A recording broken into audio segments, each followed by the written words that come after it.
মামলায় আনিসুল হক ও সালমান এফ রহমানের 10 দিনের রিমান্ড মঞ্জুর।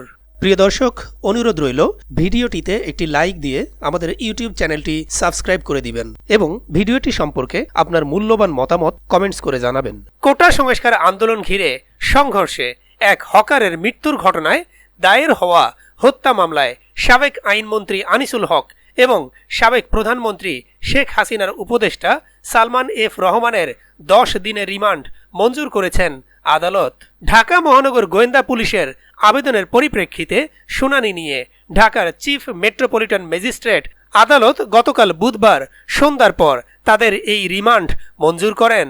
সাবেক আইনমন্ত্রী আনিসুল হক ও সাবেক প্রধানমন্ত্রী শেখ হাসিনার বেসরকারি শিল্প ও বিনিয়োগ উপদেষ্টা সালমান এফ রহমানকে কড়া নিরাপত্তায় গতকাল সন্ধ্যা 6:30টায় আদালতে হাজির করা হয়।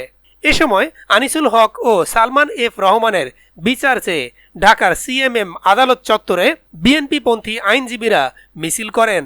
আদালতে সেনা ও বিজিবি সদস্যরা অবস্থান নেন। বৈষম্যবিরোধী ছাত্র আন্দোলনের কর্মসূচি চলাকালে গত 16 জুলাই ঢাকা কলেজের সামনে সংঘর্ষে 2 জন নিহত হন। তাদের একজন ঢাকা কলেজের শিক্ষার্থী সবুজ আলী এবং অন্যজন হকার মোহাম্মদ শাহজাহান। এ ঘটনায় নিউ মার্কেট থানায় 2টি মামলা হয়েছে। এর মধ্যে শাহজাহান হত্যার ঘটনায় ইন্ধনদাতা হিসেবে আনিসুল হক এবং সালমান এফ রহমানকে গ্রেফতার করা হয়।